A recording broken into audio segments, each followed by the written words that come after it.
sillä ATK-luokassa sentään edes sohva? Mikko, nyt englannin tunnille! Älä kuule unta enää! Mitä englantia me en halua, meillä on liikunta ja saman tien!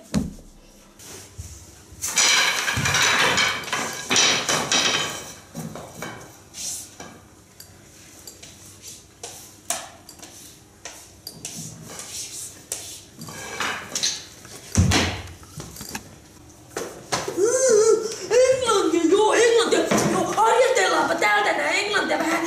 China, Kiina. Mietipä, Lauri ei pääse kuukauteen liikkatunneille. No niin, mut mä joudun... Meillä on nyt 2 tuntia englantia, meillä olisi pitänyt olla 2 tuntia liikkaa. So?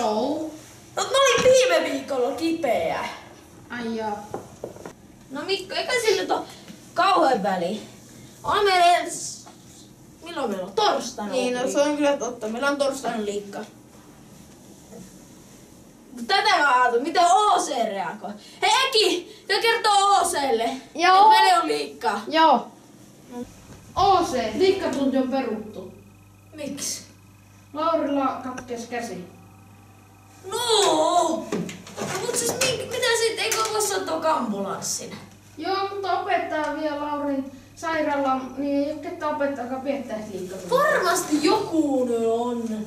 Koulu täynnä opettajia. Siis, no mitä meillä sit mukaan on? Englanti. En. Eikä lähtee himaan.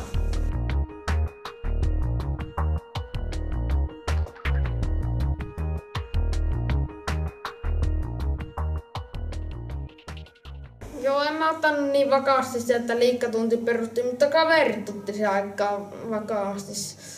Mutta meillä oli englantia, mutta oli se englantikin ihan hauskaa. Mutta huomenna meillä on kuitenkin liikkatunti. Mä olin tuossa vieressä luokassa, niin sitten alkoi kuulua tuolta vähän huutoa ja sain tietää, että liikkatunti oli peruttu. Niin kyllä se vähän alkoi harmittaa, kun olin kaikki kamppeet kantanut kotiin tänne. Ja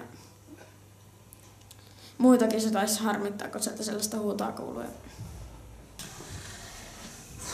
No hermothan siinä melkein meni, että se liikuntatunti peruttiin.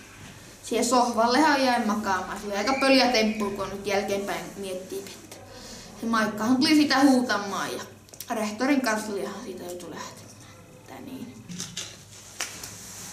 Oli se vähän harmi, kun meillä ei ollut sitä liikuntaa. Mä olin koko talven harjoitellut, koko alkutalven harjoitellut jääkiekkolämääriä. Antti Erkin joutui nimi kirjoittamalla kiekolla. No meillä oli englantia. No oli se loppupäivä ihan mukava. Sitten me pelattiin seuraavana päivänä sählyä. Mä tykkään sählystäkin. Se on vähän niinku jääkiekon tyyppistä, mutta pelataan pallolla. Se on aina ihan kiva oli seuraavana päivänä. Ossi on paljon parempi mua kyllä pelaamaan jääkiekkoa. Siis sille se oli vielä parempi. Se oli käynyt just erottamassa luistimetkin. Mutta oli se mullekin vähän harmi, koska